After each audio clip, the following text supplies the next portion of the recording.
Covid-19, est-ce que ça va vraiment si mal que ça en France? C'est la petite musique qu'on entend ou qu'on lit sur les réseaux sociaux ces derniers jours. L'épidémie se serait calmée, le nombre de cas ne serait pas si énorme chez nous par rapport à nos voisins. Bref, pas besoin de confiner la France une troisième fois. Or, c'est vraiment une mauvaise interprétation, c'est un raccourci, voire de la désinformation. Alors techniquement, où en est l'épidémie? On a plusieurs indicateurs pour juger, le nombre de tests positifs, le nombre de personnes hospitalisées et le nombre de personnes décédées. En moyenne, sur tout le territoire, tous ces chiffres augmente légèrement depuis plusieurs semaines. Par exemple, il y a 2 semaines, on avait 200 morts par jour. Cette semaine, on est plutôt entre 300 et 500 selon les jours. Pareil pour le nombre de réanimations. On est passé de 2700 à plus de 3000 personnes concernées.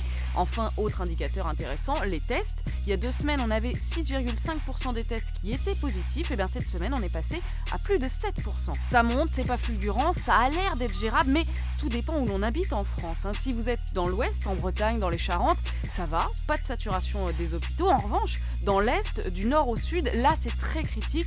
Dans le sud, à Nice, Antibes et Avignon, on est même obligé de transférer les patients vers Marseille parce qu'il n'y a plus de lits. Pareil au nord, de Dijon à Arras en passant par Reims, dans ces villes-là, les hôpitaux sont saturés et vivent déjà la 3e vague.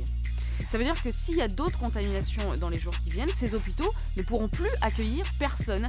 Parce que le problème, ce sont les variants du virus, ces mutations qui sont très contagieuses, qui multiplient le nombre de personnes atteintes. Ces variants, ils sont en train de se propager en France. Un cas de Covid sur 10 en moyenne est un variant du virus et ça ne peut qu'empirer. Donc non, l'épidémie ne s'est pas calmée. Et oui, la seule chose qui peut freiner la propagation, encore une fois, c'est un confinement. Pourquoi c'est important? Parce que certes, il y a le Covid, mais il y a aussi d'autres maladies. Et que si les hôpitaux ne font que du traitement contre le Covid, ils ne peuvent plus rien faire d'autre et ils doivent repousser des opérations, des greffes par exemple, qui sont urgentes pour beaucoup de patients. En résumé, l'épidémie ne se calme pas, elle reprend de la vigueur. Et si on veut pouvoir soigner tout le monde, la solution, c'est d'empêcher le virus de circuler et donc de réduire au maximum les contacts entre nous. Move Radio, Hip Hop Nation.